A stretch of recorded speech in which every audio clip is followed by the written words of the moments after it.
Hey folks, and welcome to episode 4 of my restorative gardening program. And today is a super exciting lesson because we are all focused on getting our plant babies, which have been growing underneath the grow lights indoors, transplanted out into the garden to begin growing for the full season. So I can't wait to dive into all of that. And if any of you are on the newer side and haven't watched our previous episodes, my name is Jordan. I run a company called Mind and Soil where I'm looking to introduce 1 million individuals to gardening's mental health benefits. So if you're looking for more peacefulness, more joy, more restoration in your life, then I really encourage you to check out some of the previous lessons and of course all of this one, because I'm really hoping to help you experience just a little bit more joy and a little bit more peacefulness and a little bit more restoration through the garden. Now, with that being said, let's begin diving straight into our lesson for today. And so going back to our earlier lessons, the first thing that we did was that we planned out our garden and really started thinking through how do we want to feel when we're out in the garden and what vegetables are we most excited to be growing this upcoming season. And then after that, we actually got those seeds started indoors underneath the grow lights. And since then, they have been absolutely taking off, putting on all of their initial growth and really thriving, kind of chomping at the bit to be moved out into the garden. But since it's been on the colder side still, we've had to keep them inside. And during that time, we've been preparing the soil, getting it absolutely jam-packed with nutrients and microbial life for the plants to be really able to just thrive from the moment that we put them out there and into the garden. But that brings us to today's lesson, is that we can't just simply go ahead and move them out into the garden once it's warm enough. And the reason behind that is because the outside environment, the outdoor garden, is way more intense and way more variable than what they would be used to and experiencing so far indoors.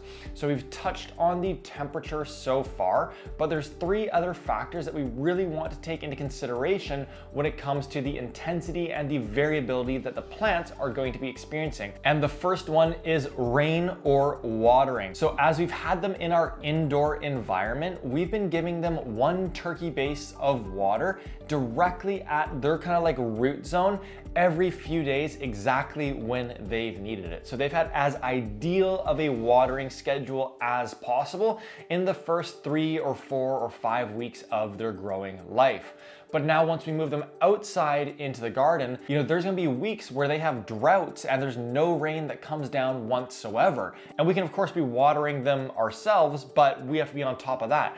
And then on the other side of the coin, there's going to be days or weeks on end where it just is overcast and rainy every single day. And they're going to be getting way more water than just the amount that we have been giving them or that we will be giving them out of an irrigation line or irrigation system. So again, that intensity and that variability is something that we have to prepare them for. The days or weeks on end of drought conditions and the days or weeks on end of really rainy and wet conditions. Now, the next variable that we need to take into consideration is wind and what kind of intensity and variability will we be seeing on that front. So again, on the indoor environment side, well, up until now, we've just had a nice fan a couple feet away from them at a really low setting, blowing some air and some wind towards them. And we've been doing this to help simulate a little bit of wind, because that's going to strengthen them up as they're tiny seedlings at the moment, but it also helps to dry up the seedling mix. But again, in this instance, very controlled and really ideal conditions for our plant babies. Now, once we get them out into the garden, who knows what Mother Nature is going to have in store for us. And there could be some absolutely huge gale force winds that are coming through, potentially damaging our plants if they are not well prepared and toughened up for that outdoor garden. So wind is another variable that we need to take into consideration, knowing that it's going to be much more intense and much more variable than what our plants have been experiencing so far indoors. And then the final and probably most important variable is sunlight, or the amount of light that the plants are getting. And so indoors, we've had them growing underneath really good grow lights, which have been giving them a nice amount of light. And when I use my lumen meter underneath this light, I can see that there's about 7,000 lumens that are coming through. So a really great amount for these plants to be growing. And as we can see with our plant babies, they are thriving. But once we move them out into the garden and it is a sunny day, that number on the same app that I'm using increases from 7,000 to over 70,000 lumens that our plants are getting and being exposed to.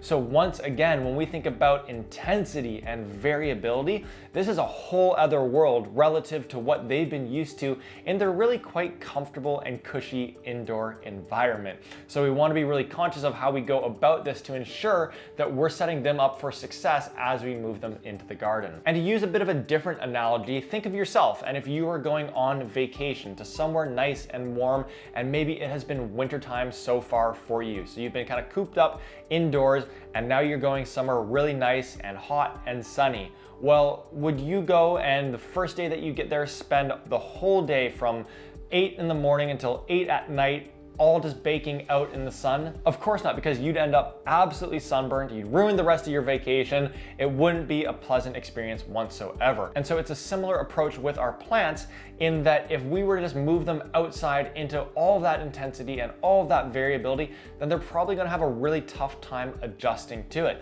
However, if we go through what's called the hardening off process, which is the process of incrementally and slowly exposing them to that intensity and that variability, then they're able to acclimatize so that when we transplant them into the garden, they are all set and ready to thrive from the moment that they're in that bed. So how do we do the hardening off process, and when do we get started with it? Well, the first thing that we want to do is we want to be patient. So we don't need to be transplanting our babies out into the garden too early and exposing them to really cold temperatures. So what are the best or the right temperatures to be working with here? Well, I like to break it down into two sets of crops: cool weather crops and warm weather crops. And so for our cool weather crops, such as broccolis or kales or cabbages, we want to wait until that nighttime temperature is at least 8 Celsius. So when you're looking at your weather app, make sure that the weather is at least 8 Celsius for the lowest temperature that it's getting to at nighttime in order for those plants to be ready to begin the hardening off process. And now for our warmer weather crops, such as tomatoes and peppers and squashes or cucumbers, we want to be waiting until that temperature hits at least 10 Celsius as the coldest nighttime temperature, or the minimum nighttime temperature that we're seeing on our weather apps and our weather forecast. So again, they like it even warmer, and we want to be a little bit more patient with hardening those ones off and transplanting them into the garden. So to get a bit of a feel for when this is for your specific growing zone, all that you need to do is look up on Google the name of your city and average low temperatures. Now this is going to give you a bunch of different web results with historical data on what the average nighttime low temperatures have been like in the city that you live in. And so go ahead and poke through 3 or 4 or 5 of the results on the first page of Google here to get a bit of a feel for what that temperature graph looks like and what the lowest temperatures are month over month. So for myself, I live in Squamish, and when I look this up, I get a graph back that shows that in April, that low temperature averages out around 3.7. And then as we get into May, that climbs up to 7.2, which is starting to get close to where we would be able to begin hardening off our cool weather crops. And by June, it has climbed over 10 Celsius. And so sure enough, I can see that online. And I also know that from my experience that around May long weekend, right at the very end of May, is the most optimal time that I've found to be transplanting my seedlings into the garden and going through the hardening off process. So it lines up with what I saw on the internet here, and really looking for, again, that 8 Celsius range for the cool weather crops and 10 Celsius for the warmer weather crops. So let's make the assumption that we are now in mid-May and we're kind of right in that range of starting to get towards 8 Celsius as the low temperature each night. Well, what that means is that we can officially begin the hardening off process. And we're going to do this over 7 days, with at the very end of it, ultimately transplanting those babies into the garden, into their forever home. So we're gonna go through now sequentially, day by day, what we need to do in this hardening off process. And so for day number 1, what we're going to do is move our plant babies outside so that they're exposed to the sunlight for 2 hours. So all that you need to do is grab them from out underneath the grow lights and put them out into the garden so that they're being exposed to that sunlight, and I like to put them in direct sun because, again, we think about going on vacation, we want to get a little bit of exposure to that intensity and to that variability. We just want it to be in a smaller increment at the beginning here, and we're going to build upon that each of the days.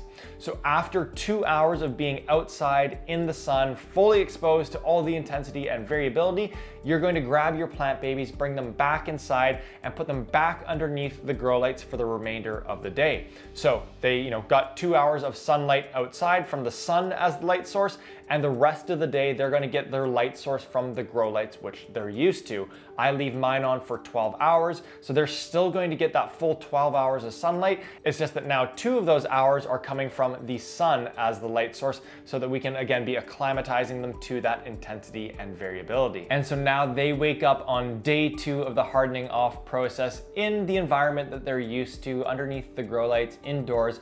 But now we're going to increase that increment from 2 hours to 4 hours of exposure to the sunlight and the outdoor elements.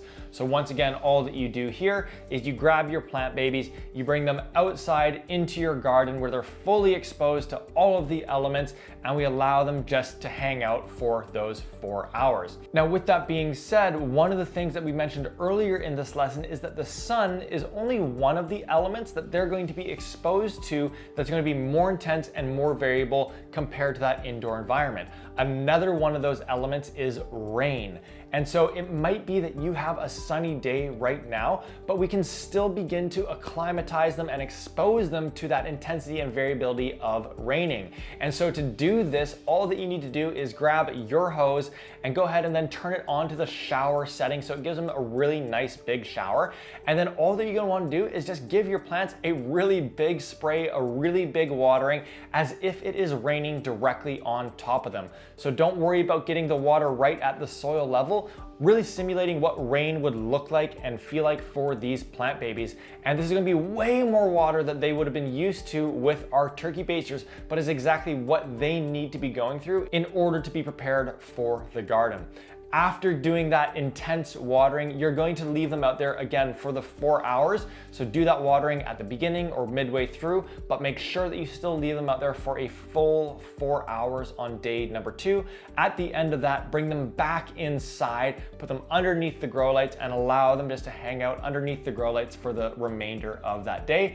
And just like that, day 2 is done and dusted, which brings us into day 3. And we're going to continue this process. So now we're increasing the amount of time up to 6 hours. So we grab our plant babies, we bring them back outside into the garden here, and we expose them to all of those elements for 6 hours over the course of the day. And now they've started to experience some of the outdoors temperature, they've started to experience the sunlight, they've started to experience the rain, but they have not yet experienced any of the wind, that intense wind that they might come across over the course of this season.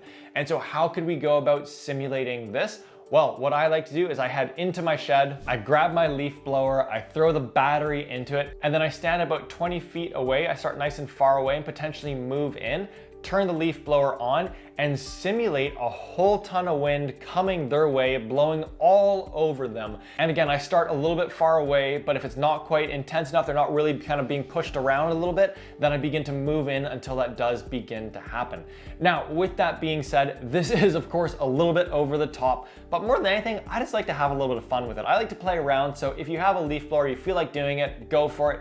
If not, just having them outside for the 6 hours is totally all good. But again, the more intensity, the more variability that we can expose them to in small increments over the course of this hardening off process, the better off they're going to be once we transplant them into the garden in just a few days. So after 6 hours, we grab them, we bring them back inside underneath the grow lights and allow them just to kind of like rest and recover from day 3 of the hardening off process. And so now we begin moving into day 4 and day 5, and we're just continuing this process. So day 4, we're gonna bring them outside, and we're gonna leave them outside for about 10 hours here. So pretty much the entirety of the day. And then for day number 5, we're doing the same thing, and we'll bring them out now for 12 hours. So truly from dawn all the way until dusk, and allowing them just to hang out in the garden for that full day in preparation of spending their first night in the garden, being exposed to the nighttime low temperatures. And what you might notice as you go through the first 5 days here of the hardening off process is that the plant babies might start looking a little bit tired, a little bit fatigued, and just know that that's totally normal, totally natural for the plants to be going through as they're going through this hardening off process. And I guarantee that if you've been following all the steps in this hardening off process and patient on waiting to get them out there until it's at least 8 Celsius or 10 Celsius for the warmer weather crops, then I guarantee that all of this wilting, all this exhaustion that you might be seeing is 100% natural, and just the plants really acclimatizing and adjusting to this new environment that they're going to be moving into. So don't be worried if you see any wilting, any fatigue on your plants over the course of the first 5 days or at any point through the hardening off process.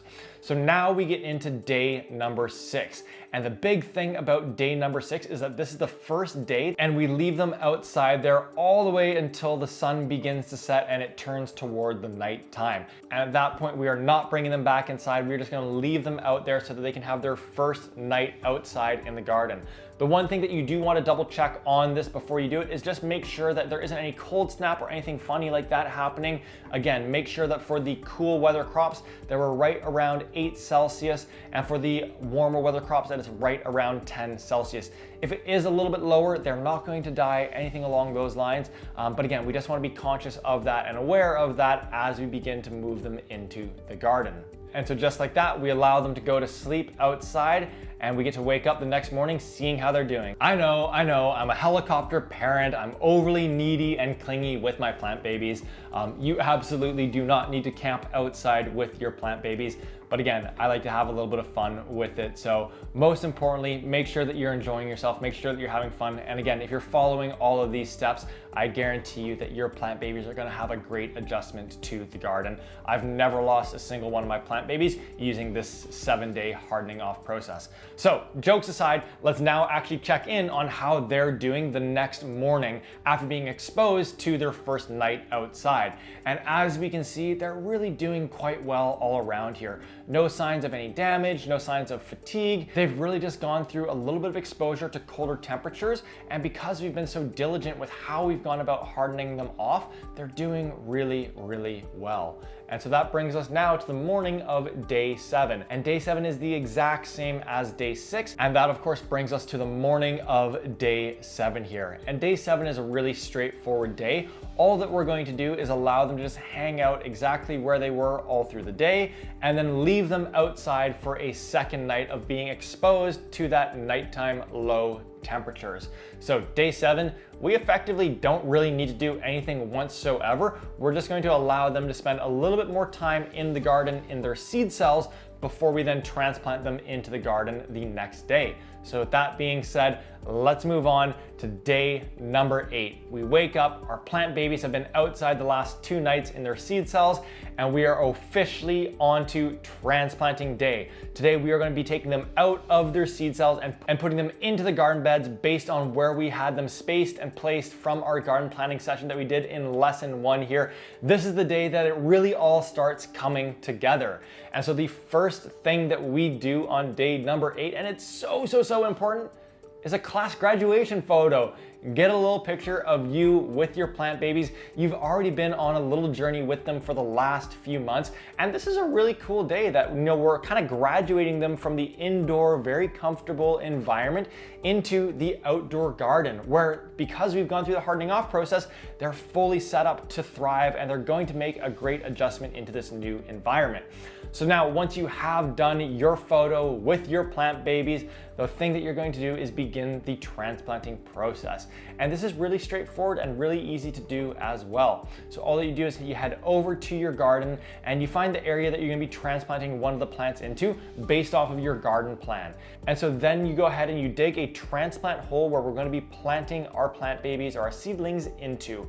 And once you've dug that hole, you're then going to put 1 handful of worm castings and 1 tablespoon of an organic fertilizer into that hole so that it has all of the nutrients and all of the microbes for it to ultimately be thriving.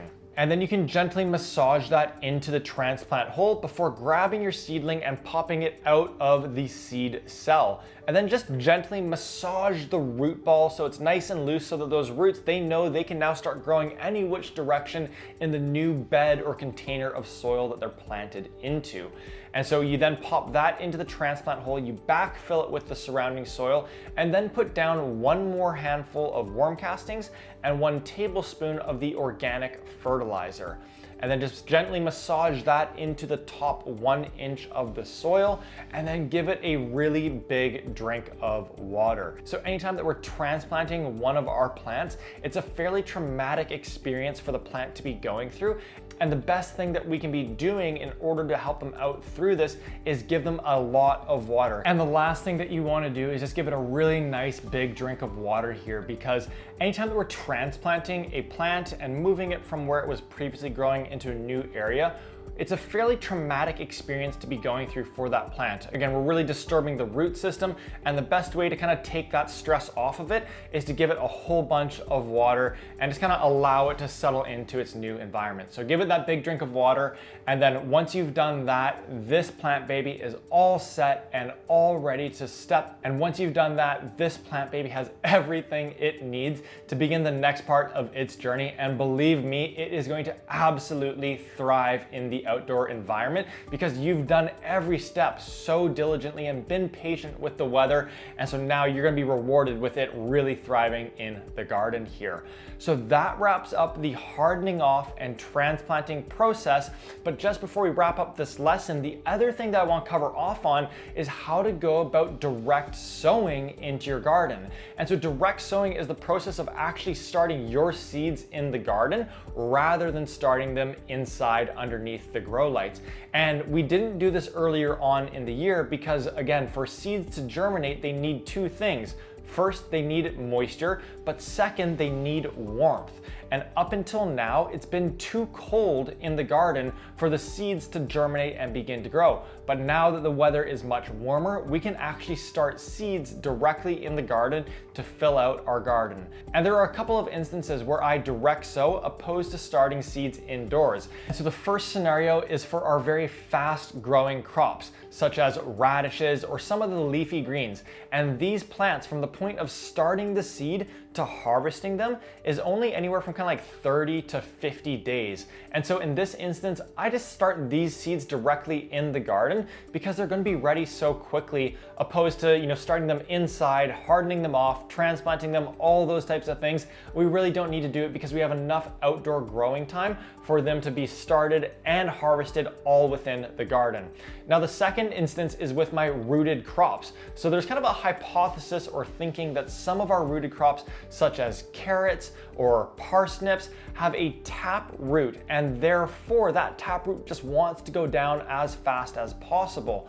And with these tap roots, we don't want to be disturbing them, and therefore starting these seeds directly in the garden makes it a little bit of a better environment for them. So with my rooted crops, such as carrots, I then usually start these in the garden as well. And lastly, the third situation is that sometimes I just forget to start certain crops. And so this is the example that we're going to go through today, which is what happened with my arugula. I just forgot to start them inside, and then my seed starting area was totally full. But I thought, hey, you know what? They're a fast growing crop. They're gonna be ready to harvest within 30 to 45 days. I'm just gonna start these seeds directly in the garden. So the question then becomes, how do you go about direct sowing? The first thing that you're going to want to do is add 1 to 2 inches of compost into the area that you're planting into. And so you're going to do this just as a top dressing. So put the compost onto the bed, but you don't need to be rototilling it or mixing it into the soil at all. Just spread it until it is 1 to 2 inches of even compost across that bed.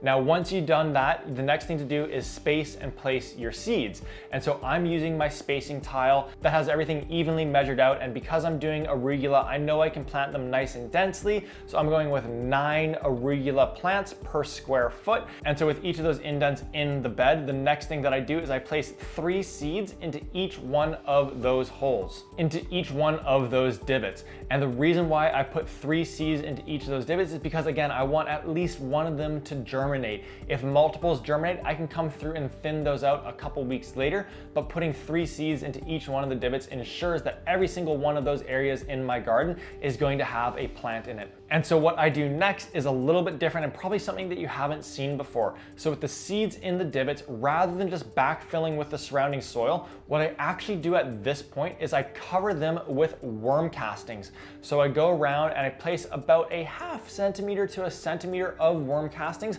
over top of each one of those little divots. And the reason why I utilize worm castings for this is because worm castings are amazing at ultimately holding on to moisture. And remember, our plant babies, they need a warm and moist environment in order to begin growing. So by covering them with the worm castings, it kind of helps extend the window that there's going to be moisture in there between our waterings. So go ahead and play around with covering any seeds that you're direct sowing with worm castings, and I bet that you'll be pretty happy with the results there. And then of course, once I've covered the divots with the worm castings, the last thing that I'm doing on this direct sowing day is I'm giving it a big drink of water to ensure that there's moisture in there. And now with those divots covered with worm castings, the last thing that I'm doing on my direct sowing day is giving them a really big drink of water so that, again, there is that moisture right there in the soil all around where those seeds are so that they can begin the germination process.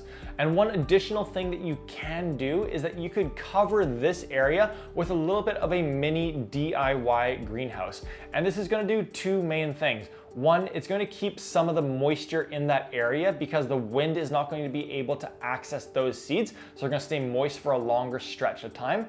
And then the second piece is that it's going to kind of increase the temperature of this area because the air gets trapped in there, the sun continues to come through, and it warms that area up. So ultimately giving it a better and higher likelihood of germinating because we've got more moisture and we've got more warmth in that area. So that's one kind of like, potentially a little like nice to have that you could add in there.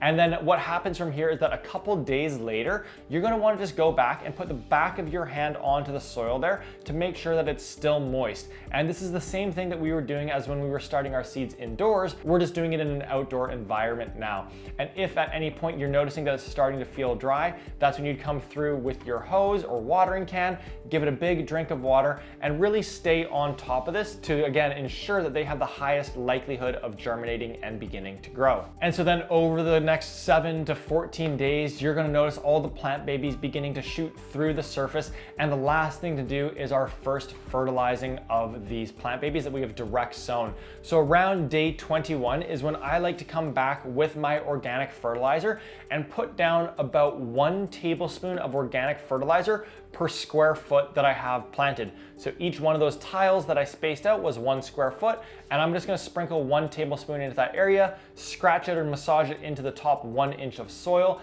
and then give it a big drink of water so that those seeds that we direct sowed have everything that they need to be thriving as they pass day 21 there. And so folks, that is everything that you need to know in order to go about hardening off your plant babies, transplanting them into the garden, as well as direct sowing seeds into your garden so it's nice and full of life all through the summer here. And so the next lesson in this program is ultimately all going to be around trellising and trellis structures that we can be putting into the garden so that as our plants really go through their big growth spurt with all that intensity from the sun, they've got different structures that they're able to grow up and through so that they can be ultimately thriving as much as possible. So we're going to cover off on a number of different trellis structures that you can build on your own at home in a super easy way in the next video. But for the time being, you got everything that you need in order to get your plant babies out and into the garden and thriving from the moment that they're planted out there. That's all for today here, folks. Until I see you next, go get those hands dirty, and I'll catch you soon.